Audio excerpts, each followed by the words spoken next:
Okay, so today what we're going to take a look at is we're going to look at how to linearize graphs that would not necessarily be linear. To do that, we need to reintroduce the idea of what does make something linear. Well, there are a couple different ways to write it, but the main way I'm familiar with, any line or linear relationship will have the following general equation of y equals mx plus b.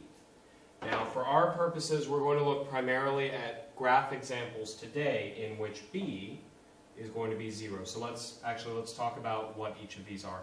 Y is usually your vertical when dealing with a graph, because that's what we're going to work with. Vertical value. M is going to be the slope of your line, because if it is a line, it's going to be a straight line and it will have a slope, either 0 or possibly infinity if it's straight up. However, most of the ones we deal with are actually going to have a legitimate slope. We have x, which is our horizontal value. And then we have b, which is the y-intercept, which is where, basically, it's the y you get if x equals 0. So if x equals 0, this term disappears and you just have that left. That tells you your y-coordinate. On a graph, that will be where it actually hits the y-axis, because that's where x is 0. For a lot of the relationships we're going to look at ones primarily where b is 0 already, so we can simplify it down to y equals mx. Not all of them fit that approach. We can deal with more advanced ones on that, but most of the ones that we'll look at, most likely we're looking for something that goes to 0, 0, or we expect goes to 0, 0. Okay, so if I graph this, I'm going to end up with a straight line. If I have something that follows y equals mx plus b, then I would have y, I would have x, and I'm going to end up with a graph that is a straight line with some slope of whatever. Depends on what we've got graphed. However, that will be our m value. Now, if b is 0, then it will go through the origin here. If b is not 0, then it might hit somewhere else. Once again, we can deal with b not being equal to 0 at another point, but right now we're mostly getting the broad strokes of b is going to be equal to 0. So let's take a look at an example. Let's start off with something pretty direct. What we're trying to do is we're trying to take something that is not normally a linear graph, and we're going to turn it into a straight line. Now, we're not going to change anything about it, the actual values. What we are going to do is we're going to change what we graph. So we're not changing the actual data that we have or the numbers. Well, we are going to change the numbers, but not from what they are. We're just going to do something mathematically with them. So to give you an example, let's take a look at something that is emphatically not a straight line. Let's do y equals 3x squared. This is a parabola. We do not have y equals mx, we have y equals mx squared. Now we can also have a plus b on here, but again, like I said, we're going to deal with just the regular case. Let's take a look at what this looks like graphed. So, it may be a little hard to see, but I've got the numbers over here. X, I've got 1 all the way through 10, and the y value is 3 all the way through 300. We end up with this curve here, and we can see that this is not a linear relationship. This is a graph that is y versus x. Now this is where I remind you of some of the stuff that we did in class. The title of a graph is one thing versus another, and whatever the first one is your vertical axis, in this case y, and the second one versus the other, x, that's going to be my horizontal. And let's take a look at this, and this is where it gets a little bit tricky. What I want you to do when you're trying to linearize something, we are going to try and make this into a straight line without actually changing anything directly. And here's how we're going to do it. What we want is we want something that looks like this. We could call it y prime, some new y. This is not a derivative. I cannot stress this enough. For those of you taking calculus and using the deplorable prime notation, this is not a derivative. Equals some constant, let's call it k, times times some x prime. Now, if it's more comfortable for you, you can use, instead of y prime, we could call it y1 and x1. In physics, we put a prime on something to denote that it is a similar value, similar to y, but it's something that's a little bit different. It's not this y. It's not this x. It's just something new. We do not use a prime to denote a derivative, partly because we take derivatives of multiple things. If you're interested in more information on that, talk with me outside of class, or if you're in APC, you've already heard me complain about it already. You can use y1 in this place and x1 in this place, but this is not calculus oriented. Do not think that it is. All right. If I want some value here equals some constant times some other value, this is what we've got for a line. I just need a plus b over here, but b is equal to 0. Here's what I'm going to do. Well, this is a constant. 3 is a constant. So if I choose 3 to be my constant here, I can just label this. This guy is y prime. And here's where it gets tricky. Many of you are going to overlook this because you're not used to looking at this. Here is what we don't have as part of our constant. It's x squared. X prime is equal to x squared. It's not equal to x. It's not equal to, basically this is just a new x. And what we're actually going to be treating it as is x squared. So what I'm going to do is, and let's go back to the other page here, I have x of 1, 2, all the way down to 10. And I have the y values here. That's what makes the parabola that we see here, all the way from 3 to 300. I've made another column called x squared, where it's this squared. So 1 squared is 1, 2 squared is 4, 3 squared is 9, 4 goes to 16, 8 to 64, and 10 up to 100. And what I've done is I've generated this graph. This is y versus x squared, where I take this y value, and the x-coordinate, the horizontal coordinate, is from this x squared column. This is y versus x squared. Y versus x squared. Now I've taken, so here it starts off at 1, 1, then 4, then 9, then 16, and so forth. I may not actually be reading those quite right, I apologize, but 1, 9, 16, and then so forth. But look at the shape we get. It's a straight line. On top of that, we predict that if we are doing this, if this is my new y, y prime, and this is my constant, and this is x prime, it looks like this, y equals k times x prime. Well, I use the green because k is actually my slope. So this line should have a slope of 3. I've used Excel to make a best fit line. It's hard to see here, but it says y equals 3x. It identifies the slope as 3. I am not graphing y versus x. I am graphing y versus x squared.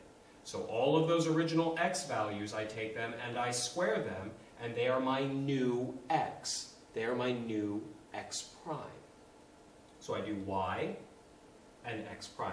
Now in this case, my example, y is actually equal to y prime. Y prime is y. Here's my constant, and x prime is equal to x squared. Okay, so that's one example. Let's take a look at a different example. So, if I were to deal with a bunch of circles, and what I can do is I can calculate up their area,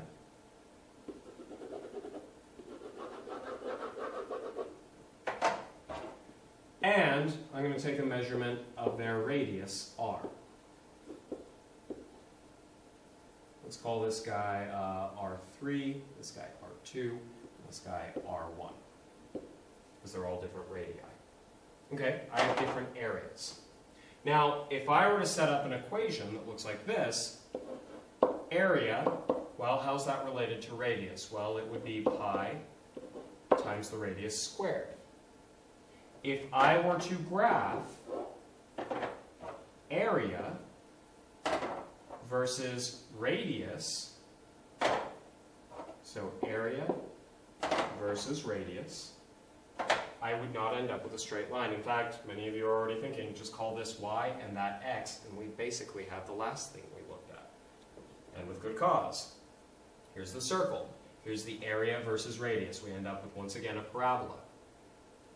But once again, we have a constant here. So what I can do instead is I can say that y prime equals my area and x prime equals my radius squared. At which point, I should end up with a straight line with a slope of pi if I graph area versus radius squared. Here is area, here's the radius, and here is radius squared. Here's the graph. Area versus radius squared. Not only do we see that it is a straight line, but in the best fit, it gives us y equals 3.1416x. To 5 significant figures, that is pi. It's 3.14159. Plus, we've got a b here of 3 times 10 to the negative 15th, which is 0. Imagine 15 zeros and a 3. Most people call that 0. Mathematically, it is not 0, but for our purposes, it's 0. We can ignore it.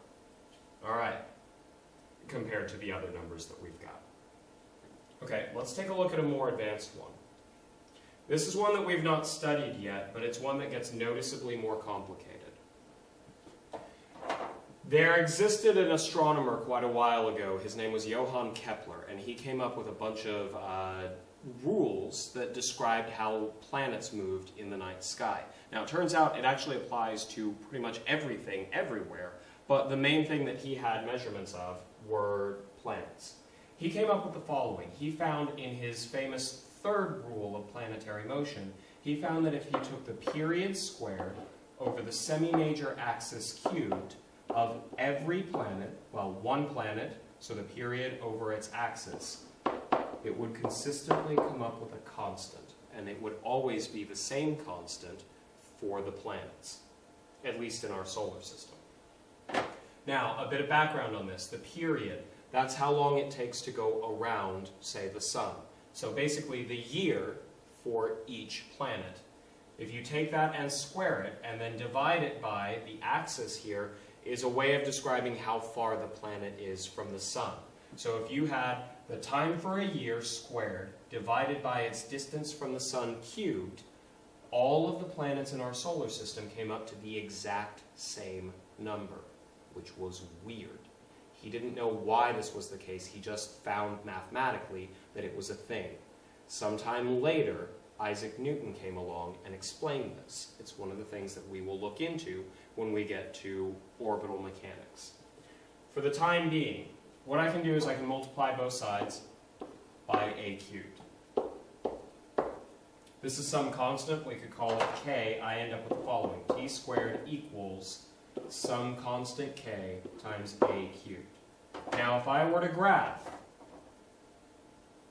t versus a, I get the following graph.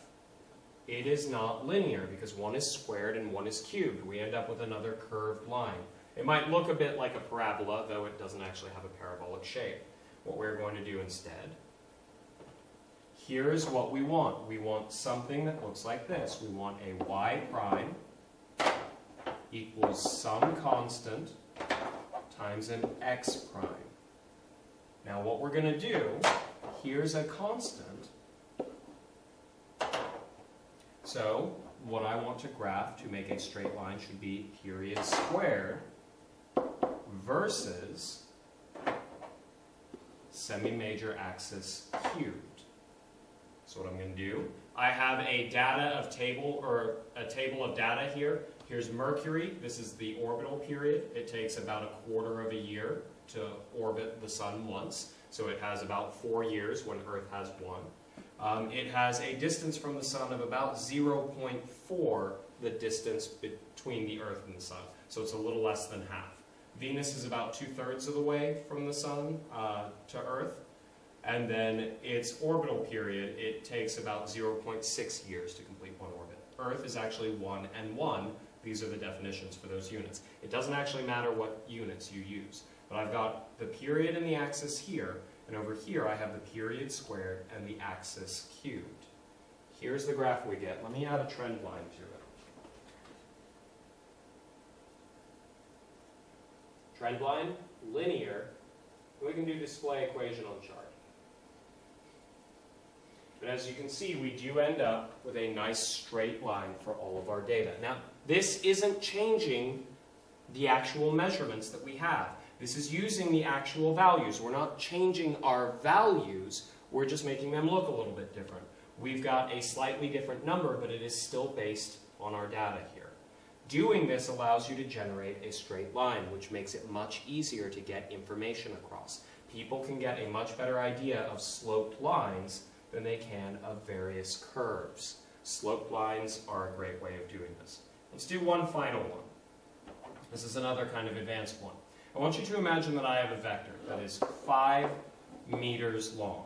And what I'm going to do is I'm actually going to take this and I'm going to rotate it from 0 degrees all the way up to 90 degrees. And what I'm going to do is each time I'm going to keep track of its y component. So we've got an x component. We could call this ax, where this is vector a. And we've got a y component, ay. What I want to do is I'm going to get information about ay. Now, if I were to graph, we're going to sweep this through angles. I'm going to have an angle and a y component that goes along with it. In fact, that's the last one that we've got here. I've got a y component, or I'm sorry, an angle, 0 degrees, 10, 20, all the way up through 90, and I've got a y component that goes with it. Now, Excel doesn't actually deal in degrees, so I've had to put in an extra column of radians here. But here is my graph. You can see that it is not linear. Let's find out why. Our relationship, because this is a triangle, is as follows. SOHCAHTOA, sine of theta is going to be equal to my y component divided by my hypotenuse, which is 5 meters. If I multiply both sides by 5 meters, I get the following relationship. My y component is equal to my hypotenuse, 5 meters, times sine theta. Now, if I graph a sub y, my y component, versus theta, theta's inside a sine, which is a function. It makes it look weird. In fact, this is going to have a bit of a curve, not dissimilar to a sine function, because that's the function it's in. Okay? I want to generate a linear graph on this. This one in particular is very useful because Excel, at least last time I checked, does not actually have a best fit, a trend line that fits it to a sine or cosine function. So this is one where if we wanted to actually check this, we will need this approach. Well, I have a constant here. What I can do instead is I can graph my y component versus my constant 5m, or I'm sorry, my y component versus sine of theta. So for my x values, I don't use theta, I put theta into sine, and whatever number it kicks out, that's what I use for my x component, which I've done here, or I'm sorry, x coordinate. I've done that here. I'm graphing my y component versus sine of my angle, and you can see once again, I get a straight line. On top of that, the slope of this line is 5, which was the vector I told you. That's our slope, 5. These are ways that we can go about making a linear graph. Now, it may seem kind of weird that we're doing this, but once again, it becomes very easy to interpret several things on top of each other if we've got one like this, and one like this, and one like this.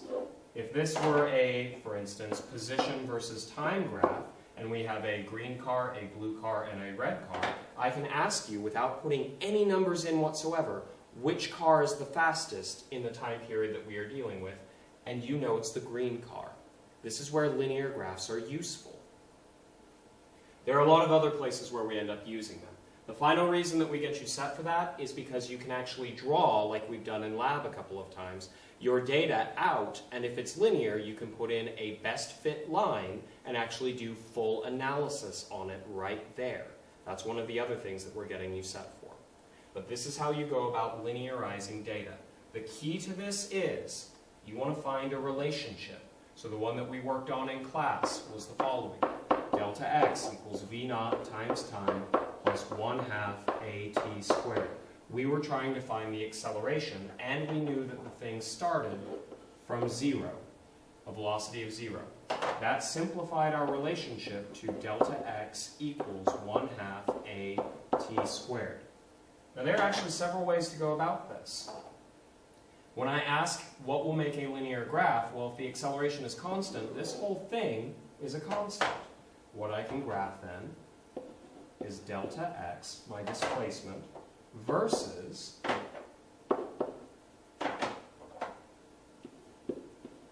t squared. Not versus t. It's not simply a position versus time graph. It is delta x, our displacement, versus time squared. This will actually get you a linear graph if the acceleration is constant.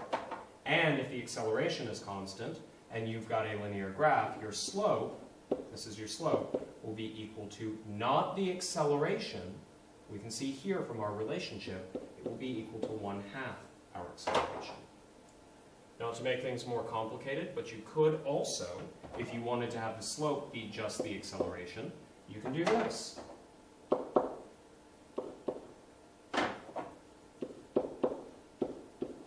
You can do displacement versus time squared divided by 2.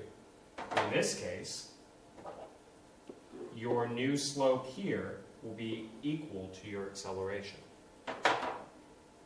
We're taking the 1/2 and putting it with the t squared to make it x prime. There are actually a half dozen different ways that you can graph this and get a linear result.